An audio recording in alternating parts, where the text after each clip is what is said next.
Happy June. Oh my goodness, we are halfway into this year and I am so excited. I wanted to kick off with a first day of June vlog because this month is actually a very special month. If you did not know, it is Scoliosis Awareness Month.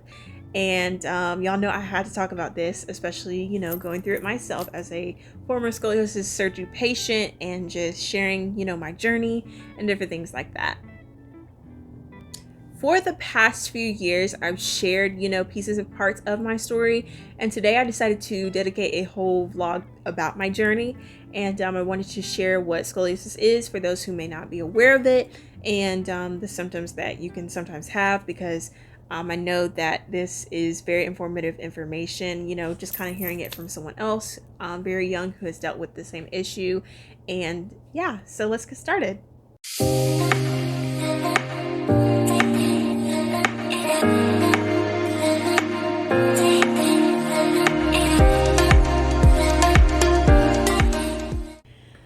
Number one, I experience pain. Of course, you're gonna experience pain because your spine is curving. But I experienced something else called muscle spasms.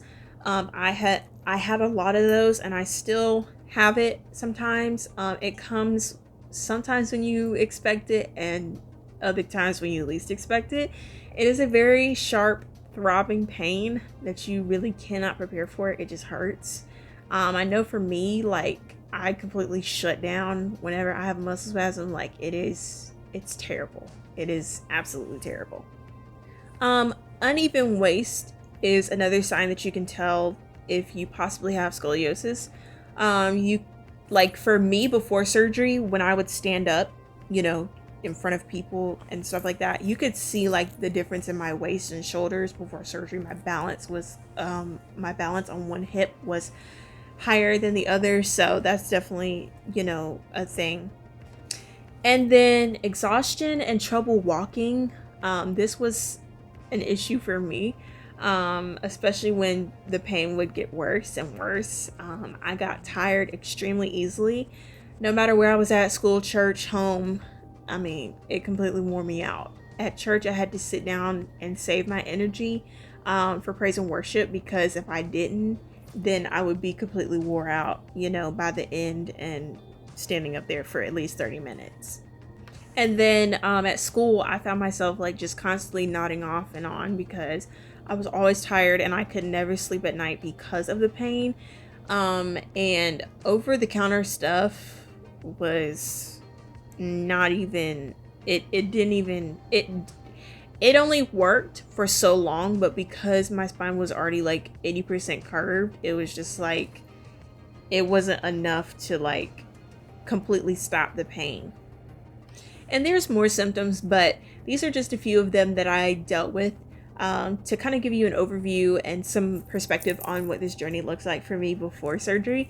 I know that, y'all see me after surgery and I talk a lot about what I experienced like right now, like in 2022 versus when I was, starting this journey back in 2019, almost 3 years ago. But yeah, there are many treatment options available for scoliosis, like therapy. There's also surgery, which I got, and there's also back braces. Of course, talk with your doctor about what is best for you in order to fix your situation. In my case, like I said, my curvature was nearly 80%.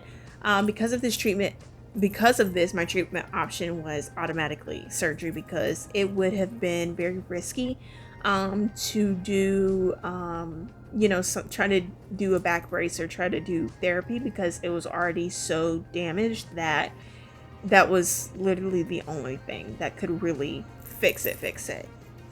And if you really need surgery and it goes untreated for a long period of time, it can definitely affect you in your older years, and it can affect other organs, because that's your spinal area. So when that shuts down, your body is relying on other organs, and then it attacks other organs, and it just goes downhill from there. And I did not want that. I wanted to be able to have mobility and not, have other organs affected by that.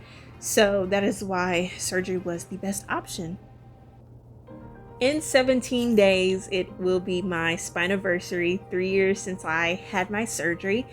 And although this journey was extremely difficult and has been super difficult, still is difficult, I can say that it was worth it in the long run for me. It's sometimes hard to believe, even as I speak right now. But as much as I have cried, even 2 years afterwards, or sorry, 3 years afterwards, the initial first few weeks after surgery, which were much more difficult. To be honest, I never thought I'd have surgery. I mean, I've always grown up as a healthy child, never got injured, never had stitches, never had broken bones, never had a cast, never had a brace, like none of that. Like I was completely perfectly healthy child, and so it still hits me every time that this happened to me, but I feel blessed that I'm able to relate to other teenagers in this situation, because we all have a scoliosis squad, and people that understands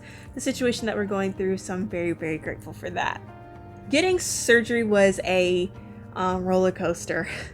Here are some things to be aware of if you do go the route of surgery.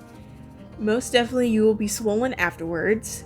I could not wear my jewelry the entire week afterwards. I couldn't wear my jewelry the entire time I was in the hospital, which was that week. I could not wear it like the week after. My face was swollen, my hands were swollen. I spent most of the time just video chatting my friends because it was easy and it was hands-free, because I was like, oh, I can't text, but you can call me. So yeah, so you'll definitely be swollen, but of course now I got my hands back. Depending on what hospital or all hospitals do this, I don't know, but you'll be doing physical therapy the day after surgery. Getting back up on your own weight after surgery is scary. Whew! It was scary for me because you're already hurting. You don't want to fall. That is your biggest fear. My biggest fear. And I was stitched up, and I know every time I had to get up, I literally had straight anxiety. like I could not think. If somebody was saying anything while I was standing, I probably heard it as a whole completely different language, because I was just focused on not falling and just keeping my balance, because that was very scary for me. Strictly ice for the first few days. I love chewing ice, so it wasn't really a problem for me. So I was fine with the ice. And then I worked up, of course, to a more structured and regular eating routine after surgery. And it's weird because even 3 years later, like there's things that I ate before surgery that I hate eating now. Like I used to eat, what are those things called? Freeze pops. Yeah, that you put in the freezer and that sort of thing. I used to eat those all the time. And then I had one after my surgery, I think like for 4th of July or something, which was the month after my surgery. And I threw up. And there's other foods that I ate before surgery that I just hate eating now. So I don't know what it is, but yeah. Things that I highly recommend before doing surgery. Number 1, spend time with your family, your friends, your support group. I found myself just really relaxed and calm when I spent time with the people that I loved. And I love that because in 2019, I got out of school on June 1st.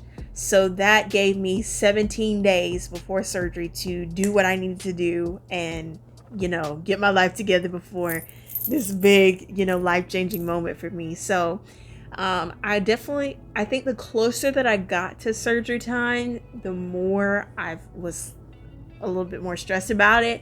And my family, my friends, and I just being together was very chill. And we vibed and we hung out, and it really took away the intrusive thoughts of surgery. And I'm definitely glad that like every few days, I would be at someone's house or hanging out with someone, and it really just kept me from thinking too much about it. So yeah. Number 2, get clear-headed. Take some time to do something that you want to do alone without people. That could just be being alone in your backyard, being alone in your room, you know, having the house to yourself, being home alone, going to the beach. Take some time to focus on you and only you, because I got to go to the beach and just relax before surgery. And that was absolutely incredible to just get my mind away from everything and everyone and just kind of focus on something positive. So yeah, get a support group in place, a solid one, a solid, you know, group. I already had my secure and solid support system before surgery, so this wasn't a problem for me. But make sure you have people in your corner. You know, it's one thing to have people in your circle, but also make sure that they're in your corner as well. There's a huge difference. Once again, if surgery is or happens to be your treatment option for scoliosis, things I recommend bringing: stuffed one, an animal. I know that as a teenager, it may be weird to bring this up, but honestly, it was very comfortable to hold something fuzzy. I had a lot of IVs going to my hands and arms, and it made my skin crawl. So like holding on to something like very fuzzy and warm was just very comforting. So that's just something that I recommend. Number 2, oversized clothing, especially the day you go home, super comfy. And then 3, bring anything that will encourage you while you're in the hospital. Like cards. I still have my cards in my closet from all of our friends and family who sent, you know, me cards while I was in the hospital and different things like that. And so encouragement from my people is such a huge thing for me. So the cards from my friends and family was super nice to read. And even some of the nurses got me cards and stuff and would stick it in my little card box, and then, you know, when I felt up to it, I would read some of them. And so yeah, it's very nice to have. And also stuff that I also recommend to take with you or prepare to take with you is a playlist of all your favorite music. I had music playing all day long, you know, favorite songs that I listened to, songs that lifted me up, you know, different things like that. And I had like a 12-hour playlist of music to listen to all day long. I also had sleep music. I had, you know, rainy music, rain, like music in the background, and jazz music. So I definitely had a variety to listen to. So yeah. So that's it for today's Scoliosis Awareness Month vlog. I hope you guys enjoyed it, you know, hearing me share my experience and as well as what to expect, especially if your treatment option is going to be surgery. For those who are going through scoliosis and, you know, trying to make decisions as to what treatment option is best for you, I understand and I can relate, but it is a journey that will make you so much stronger in the end, no matter how much pain you have or the tears that you've cried. And one last thing, on the last Sunday of this month, and of course I'll post it, you know, later in upcoming vlogs and in my feed on social media, but I think it is the last Sunday. If you want to celebrate Scoliosis Awareness Month with me, please wear green, all shades of green. Wear green. Green is the color for scoliosis awareness, so please help me celebrate scoliosis awareness by wearing green on the last Sunday of this month, which is actually Scoliosis Awareness Day. So please celebrate with me. I look forward to seeing you all in your green. Tag me if you're gonna wear green. And that's it. So make sure you follow me on all of my social media platforms: Instagram, Snapchat, TikTok, as well as subscribe here to the channel if you haven't already. Turn on your post notifications because it's the first week of summer, but we still got a lot of fun things planned for the channel this summer, and I cannot wait. So make sure that you're, you know, tuned in to whatever's going on here, because you never know what happens here. So just ride with me. Come along the journey of summer break. We're gonna have a good summer, y'all. I promise. Love you guys. Have a great day.